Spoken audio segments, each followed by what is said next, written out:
Masa nak baca ni berkabang. Nak orang tayang balong bocah pakai hana suara sagai. Terkait RUU HIP. Jadi alamnya kalong bersuara dan nak bosan baca kepada koridor dan Pak DPR. Hai Pak Presiden dan DPR. Baca pesan si bocah. Aceh mahu menjadi model merdeka RI. Dan mahu menyumbang segala macam untuk RI. Karena ulama Aceh dahulu berkeyakinan Pancasila sesuai dengan syariat Islam.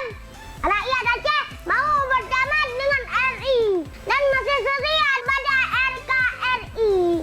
Walau pemerintah pusat telah banyak berkhianat kepada Aceh karena masih mempertimbangkan asas RKRI Pancasila yang Islami.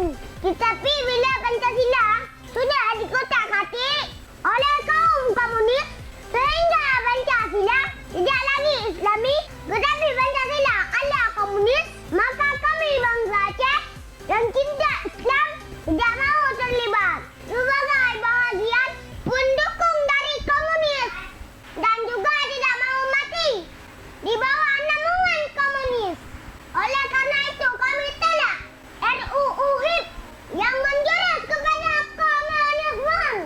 Bila RUU HIP jadi undang-undang, maka jangan salahkan kami untuk kembali bangkit agar Aceh menjadi mandiri dan mengatur diri sendiri sesuai dengan syariat Allah. Gitulah pesan saya buat bapa-bapa.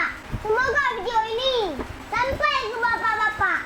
Inilah pesan bocah Aceh. Semoga bermanfaat. Cukup sekian. Assalamualaikum warahmatullahi wabarakatuh.